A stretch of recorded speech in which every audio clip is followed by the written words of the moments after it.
from rural Glengarry County near Ottawa and Montreal. I'm Fred Cappuccino, long-suffering husband of Bonnie Cappuccino, and this is the second of a new video series on the universally acclaimed book, Bonnie and Her 21 Children. Before becoming a Unitarian minister, I was a Methodist minister in the States. Methodists have bishops who usually are married and have families.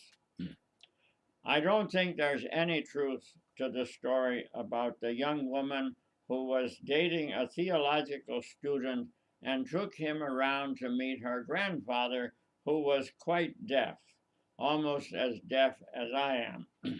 She said, "Grandfather, I'd like you to meet Jason. He's a ministerial student." "Eh? This is Jason. He's studying to be a minister." "Eh? This is my friend Jason. He's the son of a bishop." The old man said, "Oh, they all are." As I said, I can't believe that story is true.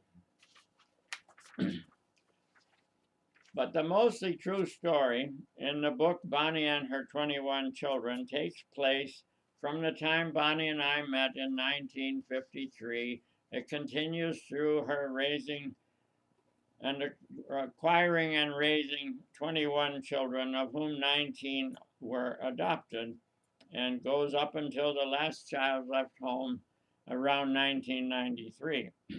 I'll just read a continuation of last time from the book.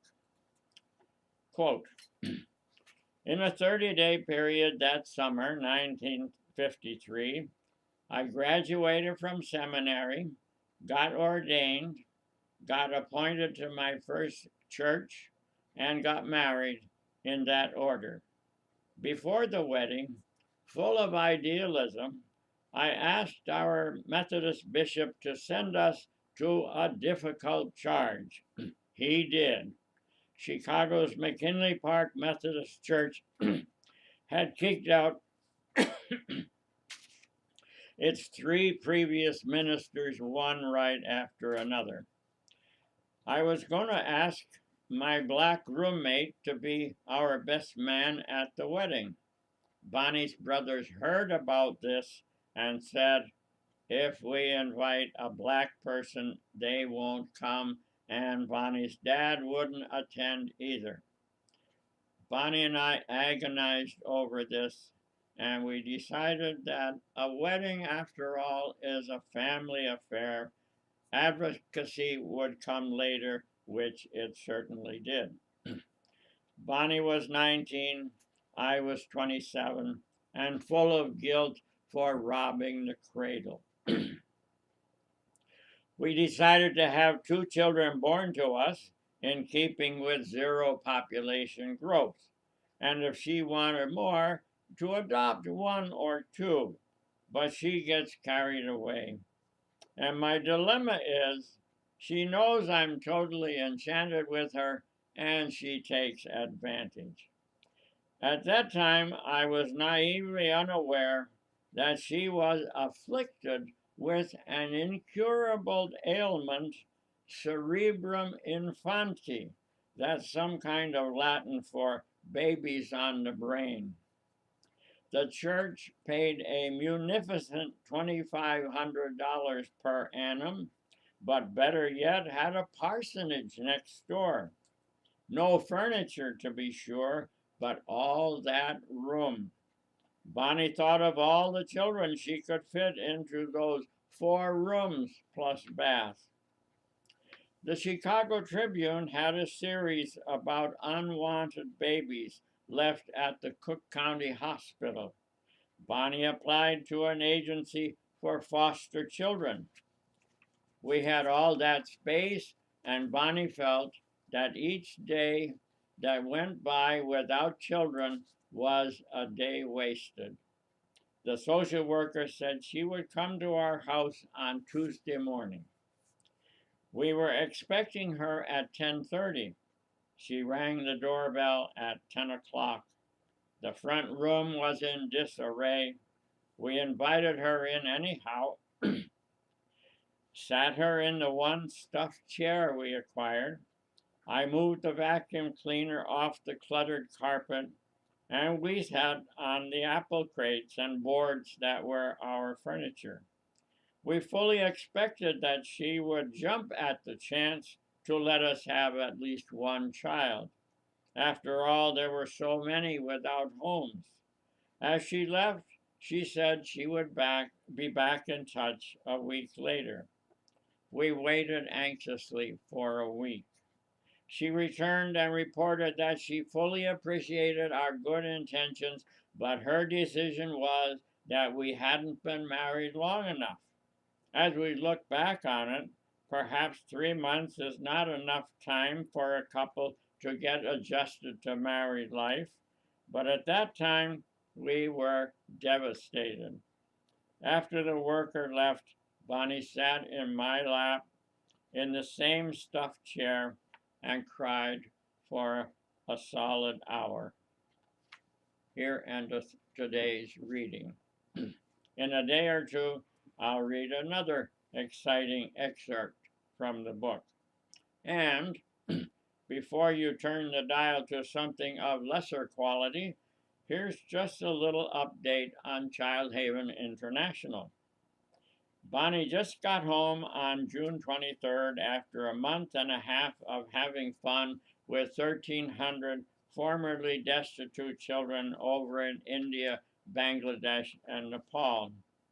This is a recent story about Bonnie in India, which was written up in our exquisite, erudite, and educational quarterly, the Child Haven newsletter, from its popular column titled Bonnie Lore, and written by her long-suffering husband.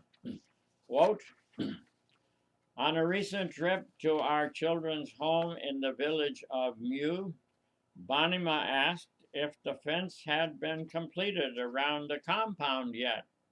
No, the answer came.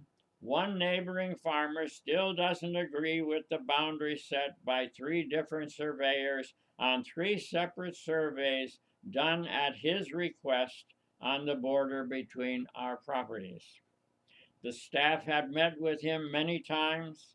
The town fathers met with him, but he would not budge. So Bonima said, this is a children's home, and we need a wall for the safety of the children. I'd like to meet our neighbor also. Okay, she was told, but don't get your hopes up. He's pretty stubborn. The neighbor came over, dressed in the traditional billowing white clothing and headscarf of the local farmers. We are very happy to be your neighbor, Bonima told him, and we are happy to be out in the country. It's a good place for our children to be. I know because my grandfather was a farmer, and my father was a farmer too when I was growing up. My grandfather had big hands, just like you do.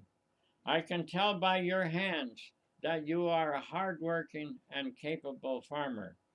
Now we need your help to complete the fence between our properties so that our children can stay safe.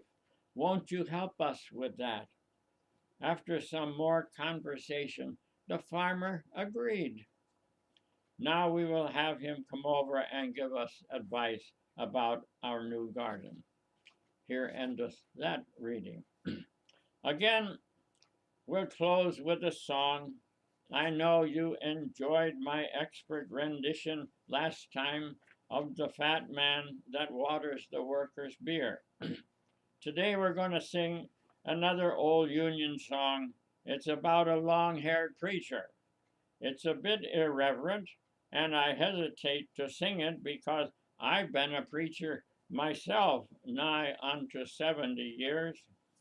Now in the second stanza, after the workers win their rights, we're advising the idle rich bosses to do some physical labor such as washing dishes and chopping wood.